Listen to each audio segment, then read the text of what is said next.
আসসালামু আলাইকুম রহমতুল্লাহ। অষ্টম শ্রেণী গণিত অনুশীলনী 3-এর উদাহরণ 6 নিয়ে আলোচনা করবেন ইনশাআল্লাহ।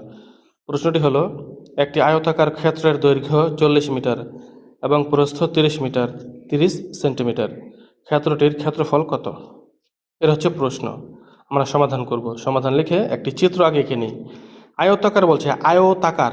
বন্ধুরা, আয়তাকার মানে হচ্ছে বিপরীত বাহুগুলো সমান হবে, অর্থাৎ এই যে রেখাটা, এই যে 40 মিটার যে রেখাটা রয়েছে, এই রেখাটা আর তার বিপরীতে যে রেখাটা রয়েছে একই সমান।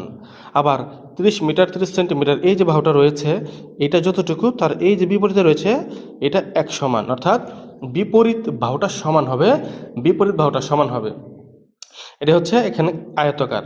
আর অবশ্যই কোণগুলো 90 ডিগ্রি হতে হবে। এটা চিত্র আঁকালাম, এখন আমরা বাকি কাজগুলো করি। দেওয়া আছে আয়তাকার ক্ষেত্রের দৈর্ঘ্য। আয়তাকার ক্ষেত্রের দৈর্ঘ্য, দৈর্ঘ্য মনে রাখবেন, দৈর্ঘ্য মানে হচ্ছে লম্বায়।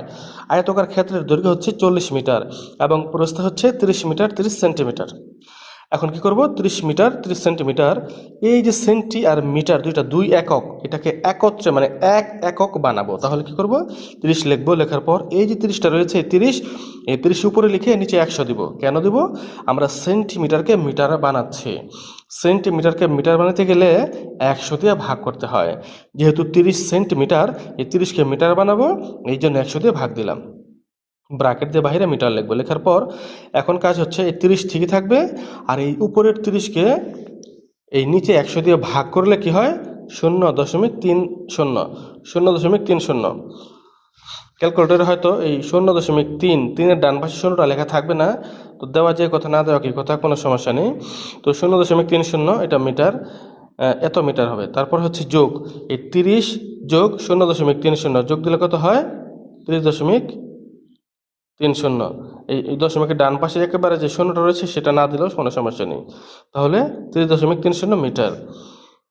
এটা পেলাম আমরা প্রস্থ। আমরা দৈর্ঘ্য পেলাম 40 মিটার এবং প্রস্থ পেলাম 30.30 মিটার। সুতরাং আয়তাকার ক্ষেত্রের ক্ষেত্রফল, বন্ধুরা আমরা একটি সূত্র জানি, যে কোনো আয়তাকার চিত্রের জন্য, যে কোনো আয়তাকার কিছুর জন্য যদি ক্ষেত্রফল বের করতে হয়, তাহলে আমাদের দুটি জিনিস লাগে, একটি হচ্ছে দৈর্ঘ্য আর একটি হচ্ছে প্রস্থ।